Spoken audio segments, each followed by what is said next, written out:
జనసేన గారు చెప్పినట్లుగా ఈరోజు వైసీపీ నుంచి జనసేనలోకి వెళ్ళినటువంటి బాలశౌరి గారు కానీ ఎవరైతే లీడర్స్ వెళ్ళారో వీళ్ళందరూ కడిగిన గుత్తెంలాగా వెళ్ళారా? అసలు చంద్రబాబు నాయుడు గారి మీద కేసులు లేవా? చంద్రబాబు నాయుడు గారు రకరకాల రోగాలు ఉన్నాయని కంటికి శుక్లాల ఆపరేషన్ అని చెప్పి బెయిల్ తెచ్చుకొని బయట ఉండలేదా? ఈ మాట వాస్తవం కాదా? చంద్రబాబు నాయుడు గారే చాలా సచ్చీలుడా. ఈరోజు సిబిఐ మళ్ళీ మాట్లాడతారు ఏమండి? తెలియదా మాట్లాడనీకే? ఏం మాట్లాడుతున్నావు అసలు? ఏం మాట్లాడుతున్నావు మనము? ఏం మాట్లాడుతున్నావు? కంటి చూపు మంచిగా లేదని ఇప్పుడు హెల్త్ గ్రౌండ్స్ మీద ఆయన 70 సంవత్సరాలు నిండినటువంటి వ్యక్తి, 70 సంవత్సరాలు ఉన్నటువంటి నాయకుడు, ఆయనకు ఏ విధంగా మీరు అరెస్ట్ చేశారు? అక్రమంగా అరెస్ట్ చేసి సాక్ష్యాధారాలు లేకుండా ఆవిడ కంప్లీట్ అనేక ఇబ్బందులు చేసి మీరే మాట్లాడదురు. తర్వాత మీరే మాట్లాడండి. ఆవిడ కంప్లీట్ చేయండి. ఆవిడ దొంగ కేసులు పెట్టలేదు. ఆవిడ ఏమైతే ఎలిగేషన్ చేస్తున్నారో మీరు రాసుకోండి, వాటికి ఆన్సర్ చేయండి. జగన్మోహన్ రెడ్డి మేలాగా దొంగ కేసులు పెట్టలేదు. జగన్మోహన్ రెడ్డి చేసిన ఆర్థిక నేరస్తుడు. ఆయనతో మాట్లాడించుకోండి. మాకు గొంతులు లేవు కానీ పాయింట్స్ గొంతులు లేవు కాదు, మాట్లాడే ముందు ఏం మాట్లాడుతున్నామో ఖచ్చితంగా అబ్జెక్ట్ చేస్తాం. రావు గారు తెచ్చుకొని కాదు, గొంతు చించుకోవడం కాదు. మీరు గొంతు చించుకొని అరిచినంత మాట్లాడే సరిగా మాట్లాడమ్మా. నువ్వు పాయింట్ మాట్లాడు, ఇష్టమైన భాష మాట్లాడకు. చంద్రబాబు నాయుడు గారు కడిగిన ముద్యమేమి అయిపోరు. మీరు రాసుకోండి. ఇష్టమైన భాష మాట్లాడితే మంచిగా ఉండదు.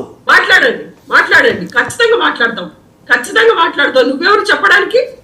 మా వర్షన్ ఖచ్చితంగా మేము చెప్పుకుంటాం. మరి మా వర్షన్ కూడా మేము మాట్లాడతాం. మరి మేము ఎలా అడగాలి అట్లా అడిగేస్తాం. మరి మాకు కూడా అడగడం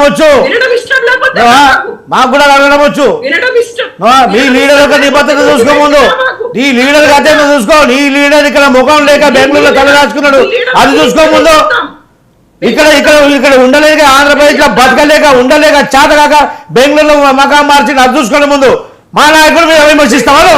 చంద్రబాబు నాయుడు ఏం చేశాడు? గడిచిన 5 సంవత్సరాలు హైదరాబాద్ లో పోయి దాక్కున్నాడా? ఏమని?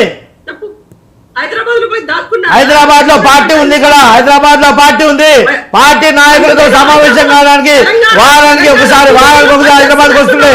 వారానికి ఒకసారి హైదరాబాద్కి వచ్చిన తర్వాత విజయవాడలో ఉండేది ఆయన. మకా మార్చలేదు చంద్రబాబు నాయుడు గారు. జగన్మోహన్ రెడ్డి లాగా మకా మార్చలేదు. మీరు కంప్లీట్ చేయండి సుజాత గారు. మీరు కంప్లీట్ చేయండి. ఒకటండి, చంద్రబాబు నాయుడు గారు ఈ రోజు ఆల్రెడీ సిబిఐని 2018లో సిబిఐని స్టేట్ లోకి మేము అలౌ చేయమని చెప్పి సరే, ఇక పాతవి కాదు కొత్తవి చెప్పండి. నేను అడుగుతున్నది ఏంటంటే విడుదల రజనీ విషయం చెప్పండి. మళ్ళీ సిబిఐని మేము తీసుకురాము అని చెప్పేసి మళ్ళీ అది లేటెస్ట్ అప్డేట్ నిన్న జరిగింది. ఆల్రెడీ వివేకానంద కేసు సిబిఐ లో ఉంది. ఆల్రెడీ మీరు స్కిల్ స్కామ్ లో పట్టుబడినటువంటి మీ కేసులు సిబిఐ కింద విచారణలో ఉన్నాయి.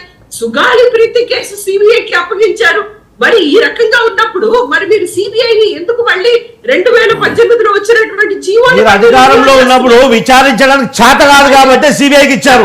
ఇప్పుడు మాకు చేతన అవుతుంది. వ్యవస్థలు మా చేతిలో ఉన్నాయి, ప్రభుత్వం మా చేతిలో ఉన్నాయి. ఎంక్వైరీ చేయడానికి మా దగ్గర అధికారం ఉంది.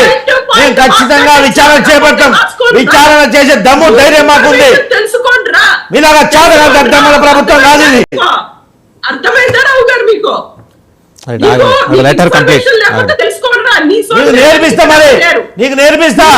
డిబేట్ తర్వాత రామని నీకు నేర్పిస్తా. ఇన్ఫర్మేషన్ ఏది ఉందో నా దగ్గర ఇన్ఫర్మేషన్ ఎంత ఉందో నీ దగ్గర చూపిస్తా. మరి తెలుగుదేశానికి పనిచేసుకో, తెలంగాణ తెలుగుదేశానికి పనిచేసుకో. మీ పార్టీకి పని చేయట్లేదు, మీ ఇంటికి పని చేయట్లేదు. మేము అర్థమైందా? నువ్వు దేనికి పని చేయాలి? నువ్వు నేర్పే అవసరం లేదు.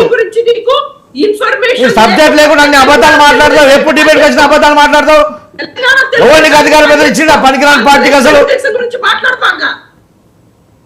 రైట్, మీరు సబ్జెక్ట్ కన్ఫైన్ అవ్వండి. విడుదల రజనీ గారి సంగతి ఏంటండి? విడుదల రజనీ గారి సంగతి ఏంటి చెప్పండి. ఎవ్వరూ వెళ్ళట్లేదు.